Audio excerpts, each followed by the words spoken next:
तो कैसे हैं दोस्तों, आज के इस एपिसोड में हम जानेंगे कि चाइना कैसे एक लोअर इनकम ग्रुप कंट्री से विश्व का दूसरा सबसे बड़ा इकोनॉमी बन के उभरा है। China is the world's second largest economy and the biggest importer.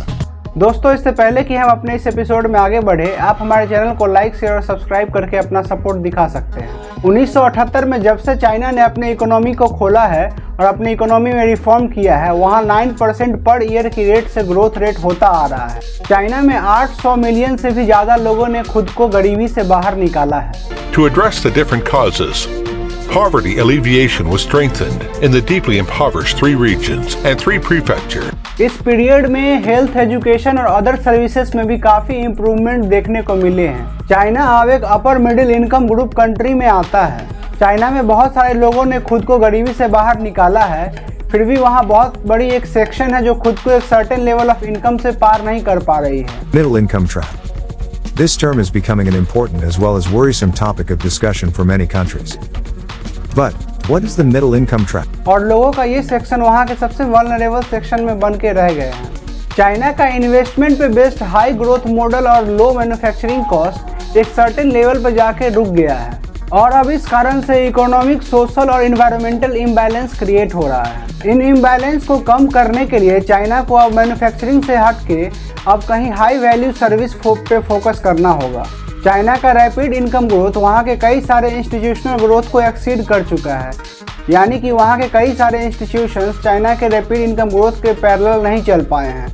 वहाँ डिफरेंशियल ग्रोथ हो चुका है। वहाँ के कई सारे इंस्टीट्यूशंस में कई सारे रिफॉर्म लाने की अत्यंत आवश्यकता है। China has been able to grow faster than America or than Europe, but how come has China grown so much faster than other developing economies? अपने साइज को लेकर चाइना कई सारे ग्लोबल डेवलपमेंट इशू का एक मेजर हिस्सा बन गया है। बात करें अगर भारत और चाइना की, तो भारत का जीडीपी ग्रोथ रेट 2015 में ही चाइना के जीडीपी ग्रोथ रेट को ओवरटेक कर चुका है।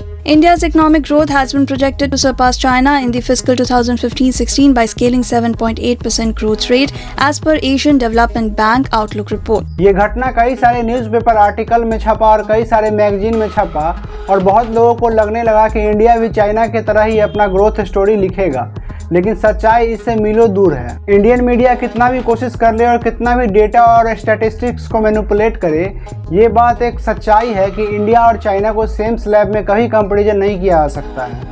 आज हम समझेंगे कि क्यों इंडिया और चाइना का कंपैरिजन बेसलेस है। चाइना का प्रेजेंट इकोनॉमी 4 टाइम्स बिगर है इंडिया के प्रेजेंट इकोनॉमी से। इंडिया का जीडीपी अभी 1.5 ट्रिलियन डॉलर के पास है, वहीं चाइना का जीडीपी अभी 7 ट्रिलियन डॉलर के पास है, जो बताता है कि चाइना और इंडिया के इकोनॉमी में दूर दूर तक कोई सिमिलैरिटी नहीं है। इससे एक बात और पता चलता है कि चाइना अगर 1.5% के रेट से भी ग्रो करता रहे और इंडिया 7% के रेट से भी ग्रो करे, तब भी चाइना इंडिया से ज़्यादा प्रोडक्शन कर पाएगा। बात करें अगर इन्फ्लेशन रेट को लेके, तो इंडिया का इन्फ्लेशन रेट चाइना के इन्फ्लेशन से 6 टाइम हायर है। चाइना का इन्फ्लेशन रेट अभी कई सालों से 0.8% के आसपास ही रहा है। चाइना का मैन्युफैक्चरिंग प्रोडक्टिविटी इंडिया से लगभग 1.5 टाइम्स ज़्यादा रहा है, यानी कि चाइना अभी भी इंडिया से 60% ज़्यादा प्रोडक्शन करता है। इससे एक बात तो हमें साफ साफ पता चलती है कि इन दोनों का कंपैरिजन हो ही नहीं सकता। बात करें अगर वर्कफोर्स को लेके, तो इंडियन एजुकेशन सिस्टम्स को ब्रिटिशर्स ने बनाया था, इसलिए Indian workforce global in nature है। यहाँ के वर्कफोर्स को फ्लुएंसी में इंग्लिश बोलने आती है, जिससे कि उन्हें चाइना के नेशनल से एज मिलता है, क्योंकि चाइना के नेशनल्स के पास एक लैंग्वेज बैरियर होता है। अभी की प्रेजेंट स्थिति की बात करें तो चाइना एक फुल फ्लेज सुपर पावर के रूप में उभरा है, वहीं भारत अभी ग्रो करना शुरू ही किया है। इन बातों, डेटा और स्टैटिस्टिक्स से ये बात साफ साफ पता चलती है कि इंडिया को अभी लंबी दूरी तय करनी है। तो दोस्तों, आज के लिए बस इतना ही। मिलते हैं फिर अपने नेक्स्ट एपिसोड में किसी नए टॉपिक के साथ। तब तक के लिए धन्यवाद। अगर आपको हमारा ये सेशन पसंद आया तो आप हमें सपोर्ट करने के लिए हमारे चैनल को लाइक, शेयर और सब्सक्राइब कर सकते हैं।